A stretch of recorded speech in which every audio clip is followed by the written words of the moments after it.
Bonjour et bienvenue sur O2Zone TV. Nous sommes aujourd'hui dans le quartier des Canourgues, à l'Archipel. Nous sommes accueillis par le centre social Agesc pour cette journée festive et conviviale qui marque le premier jour des vacances de Noël. Nous avons eu le plaisir d'accueillir des habitants qui nous ont parlé de leurs initiatives, de leur engagement, aussi bien voilà, auprès de l'école qu'avec vous. Donc vous êtes tous les trois salariés du centre social Agesc. Donc bonjour Messa. Moi c'est Messaouda Boussena. Je suis référente famille au centre social Agesc depuis quelques années déjà. Stéphane Argentino, vous êtes salarié aussi du centre social. Est-ce que vous pouvez vous présenter, Stéphane? Alors Stéphane, donc, et je suis coordinateur du secteur jeunesse au centre social de l'Agesc. Et Zora, bonjour Zora. Bonjour, donc je me présente, c'est Zora, je suis animatrice adulte au centre social Agesc. Alors merci à tous les trois d'avoir accepté notre invitation. Voilà, donc comme je vous disais, on a accueilli des habitants tout à l'heure qui nous ont parlé de leurs initiatives, de leurs problèmes aussi liés un petit peu à l'image du quartier, les difficultés, leur pouvoir d'agir aussi, hein, la façon dont on a vu ce collectif de mamans qui s'est organisé pour pouvoir être force de proposition. Et on sait que c'est grâce aussi à votre accompagnement, à votre soutien que ces habitants-là, justement, arrivent à s'inscrire dans cette démarche-là de devenir force de proposition. Mais ça, toi qui es au contact de ces jeunes mamans au quotidien avec Zora, est-ce que tu peux nous dire un petit peu en quoi consiste ton travail? En fait, nous avons mis en place un projet qui s'appelle Café Parents au sein des écoles. Et ce projet a pour but de créer le lien entre l'école et le corps enseignant. Nous avons réussi à faire entrer les mamans à l'école. Bon, on a un papa, les papas sont plus rares, mais on essaye quand même de continuer dans cette voie-là. Et les mamans, ça a créé une dynamique, un collectif de mamans qui se sont montées il n'y a pas longtemps en association de parents d'élèves. Là, on est très fiers de ce qu'on a réussi à accomplir petit à petit en leur donnant des conseils, en les orientant. Et franchement, on est ravis de ce résultat. On a mis 2 ans quand même, mais on a réussi. Oui, et ça porte ses fruits parce que là, elles ont fait un FPH pour essayer d'organiser pour les enfants du quartier. Alors le FPH, ça s'appelle le Fonds de participation des habitants voilà. Sur la commune de Salon, qui permet à des habitants qui ont un projet d'avoir un financement pour pouvoir réaliser ce projet. Exactement. Voilà. Zora. Oui. Alors, quelque part, toutes les deux, vous êtes un peu le point de repère de ces mamans-là. Tout à fait. On sait que elles viennent vous voir souvent, elles vous demandent de conseils. Oui. Qu'est-ce qui vous plaît, vous, dans cette activité Zora, dans votre travail? Moi, ce qui me plaît, c'est d'être à l'écoute justement des gens et de leur apporter un soutien et d'avoir un retour comme aujourd'hui. Que demander de plus, hein? Pour vous, c'est une réussite? Ah, c'est une belle réussite. Oui, à continuer, à poursuivre. On le souhaite. Stéphane, Messa, oui, tu voulais rajouter quelque chose? Que cette action se passe à l'école de la Bastide-Haute, mais nous travaillons également avec l'école Saint-Norbert et en attente de réponse de financement pour travailler encore avec l'école des Canourgues. Donc on aura les 3 écoles primaires du quartier et là ça va être un gros challenge, quoi. Voilà. C'est bien, en tout cas on vous félicite pour tout ce travail de terrain qui permet justement aux habitants d'être acteurs sur leur territoire. De se retrouver et d'avoir des projets en commun. Et tout ça c'est pour les enfants, l'école. Pour le bien des enfants. Pour que l'école vive et que les parents aient un autre regard sur l'école. Et ça c'est le plus important. Le corps enseignant, c'est vrai, je tenais aussi, même si elles ne sont pas là aujourd'hui, à les remercier de leur accueil, de leur ouverture. Franchement, c'est un truc, c'est une action qui ne se passe pas partout ailleurs. Voilà. Oui, ça a été riche humainement. J'ai cru comprendre qu'il y avait beaucoup d'émotions autour de ce projet. Tu as pu le voir hier au goûter à l'école. Tout à fait. En tout cas, encore bravo à vous. Stéphane, donc toi qui es coordinateur au centre social, Est-ce que tu peux nous dire un petit peu qu'est-ce qui est le plus important justement dans une structure telle que le centre social AGESC?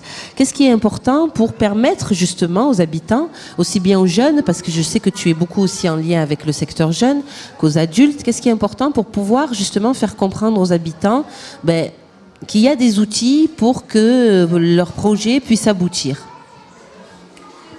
Je ne sais pas si on peut parler de plus important ou pas de plus important. L'essentiel, c'est d'être à l'écoute, c'est ce que disait Zora tout à l'heure. Et nous, avec l'équipe du pôle jeunesse, puisqu'on est quand même sur un lieu qui brasse une intergénérationnalité, sur l'espace Francisco Baron, parce que c'est notre lieu d'intervention effectivement sur le public jeune. Et ça fait déjà un petit moment qu'avec l'équipe, on se rendait compte qu'il y avait toute une intergénérationnalité qui tournait autour, les grands, les adultes, les enfants, les jeunes adultes, les moins jeunes, les ados, pré-ados. Et ce qu'on souhaite mettre en place, c'est en termes de journées comme aujourd'hui, où tous ces publics-là, toutes ces tranches d'âge-là, se côtoient et passent une journée, se rencontrent. Et effectivement, l'initiative vient de la part de certaines mamans et de certaines jeunes filles, et l'équipe d'animation a tout simplement pris en compte leurs demandes. On leur a apporté un soutien technique pour présenter le dossier. Et aujourd'hui, on leur apporte aussi un soutien logistique, donc la mise à disposition des locaux, la mise à disposition de matériel aussi qu'utilise le pôle famille, de leur dire voilà, on est là, on est aussi force de proposition, mais on est là aussi pour concrétiser vos idées ou vos envies, bien sûr dans la faisabilité et dans la possibilité de réaliser certaines choses. Et une initiative comme aujourd'hui n'est que encourageante pour la suite. Et je pense que c'est ça le plus important, c'est d'être à l'écoute et de pouvoir leur donner les moyens logistiques et d'accompagnement et de soutien.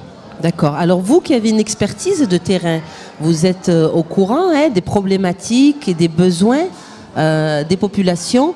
Est-ce que parfois vous sentez qu'il y a un décalage entre les souhaits, les perspectives des habitants et peut-être les axes de travail qu'on vous propose à travers les institutions de l'État ou de la région? Honnêtement, je veux dire, après, on sait très bien que les axes sur lesquels l'État nous propose de travailler, que ce soit la citoyenneté, le vivre ensemble, la culture, sont des axes bien sûr très intéressants, très larges, qui permettent d'y mettre différents projets. Est-ce que vous sentez qu'il y a un décalage, ou est-ce que quand même les attentes des habitants se retrouvent quand même dans ces axes de travail-là? Ou est-ce que vous n'êtes pas parfois en difficulté pour justement faire la passerelle entre... Question complexe qui est posée. Alors, en décalage... Tu peux l'éteindre. Ça peut être... alors, les axes qui nous sont proposés ne sont pas forcément en décalage. Ce qui peut être la citoyenneté, le partage, le vivre ensemble sont des axes qui existent depuis un certain nombre d'années. Là où il y a discussion, c'est sur la manière de le faire et la manière de l'aborder. En fait, nous, on est des techniciens de terrain. Il y a toute une pédagogie avant de pouvoir arriver à tel ou tel objectif qui nous est imposé. Et souvent, les discussions avec les partenaires financiers ou les politiques ou les porteurs de projets ou les chargés de mission de projet, la discussion va tourner surtout pas sur le fond de l'axe qui nous demande d'intervenir, c'est dans la manière dont nous on souhaite l'amener. D'accord.